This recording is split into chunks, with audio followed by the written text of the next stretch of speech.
안녕하세요. 오늘 우리가 함께 파헤쳐볼 이야기는 바로 한국의 돈이 만들어내고 있는 아주 기묘한 역설에 대한 겁니다.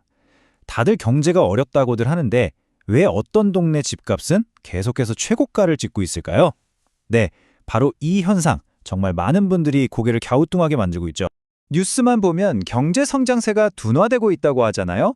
그런데 동시에 서울의 어떤 아파트들은 계속해서 신고가를 경신하고 있습니다. 아니 도대체 어떻게 이런 일이 동시에 일어날 수 있는 걸까요? 바로 이 질문이 오늘 우리가 풀어야 할 핵심 수수께끼입니다. 정답은요, 의외로 한 단어에 숨어 있습니다. 바로 유동성.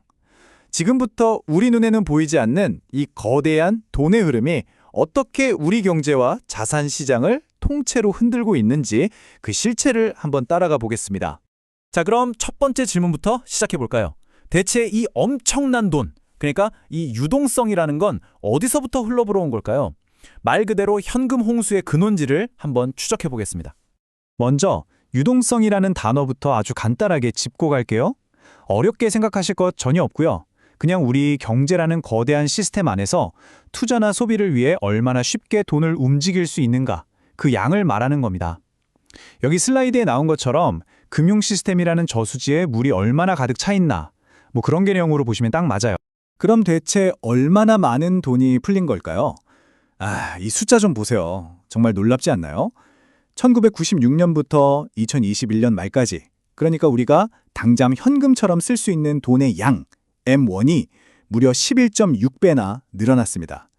시중에 돌아다니는 돈의 양 자체가 그야말로 폭발적으로 증가한 거죠. 그런데 여기에 또 다른 거대한 물줄기가 더해집니다. 바로 정부의 재정 정책이죠. 매년 수백조 원에 달하는 예산을 편성해서 경제를 지원하는데 이 과정에서 또 엄청난 돈이 시중에 풀리는 효과가 나타나는 겁니다. 이 거대한 돈의 홍수가 우리 삶에 어떤 영향을 미쳤는지는 이 그래프 하나로 설명이 끝납니다. 소득 대비 주택 가격 비율, 우리가 PIR이라고 부르는 건데요. 전국 평균도 높지만 서울은 무려 17.8배에 달합니다. 이게 무슨 뜻이냐면요, 평균 소득을 버는 사람이 한 푼도 안 쓰고 18년 가까이 모아야 서울의 집 한 채를 살 수 있다는 얘기예요. 유동성이 자산 가격을 얼마나 무섭게 밀어올렸는지 정말 극명하게 보여주죠. 자, 이렇게 돈이 넘쳐오르니까 정책 당국도 가만히 있을 수 없었겠죠. 이 홍수를 어떻게든 막아보려고 일종의 댐을 건설하기 시작했습니다. 과연 어떤 댐들이었을까요?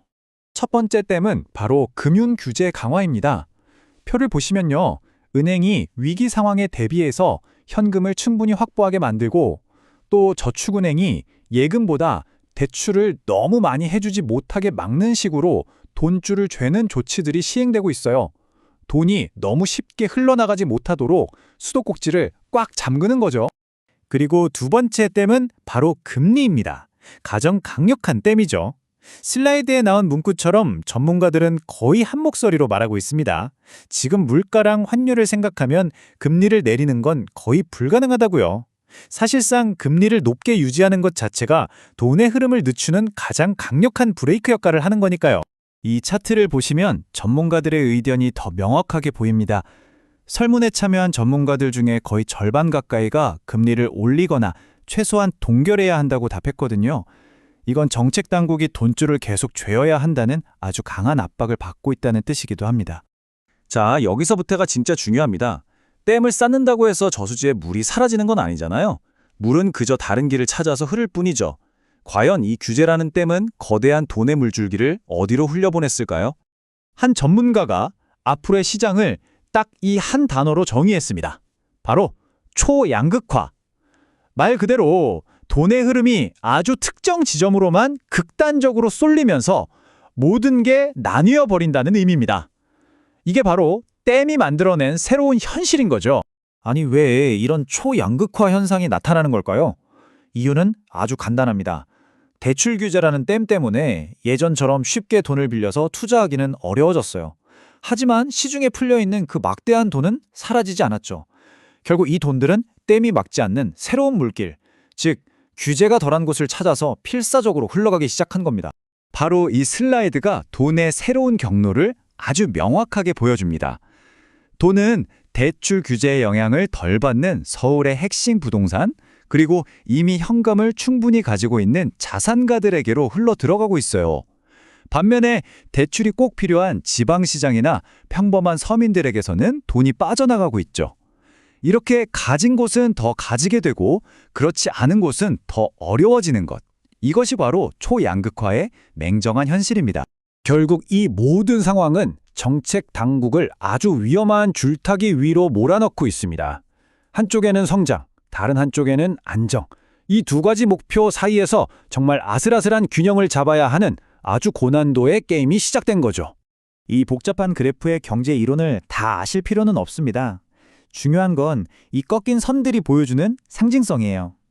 이게 바로 정책 결정자들이 서로 부딪히는 목표들 사이에서 얼마나 좁은 길을 찾아 헤매야 하는지를 보여주는 거거든요.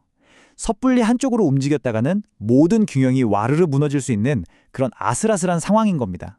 정책 당국의 딜레마는 아주 명확합니다.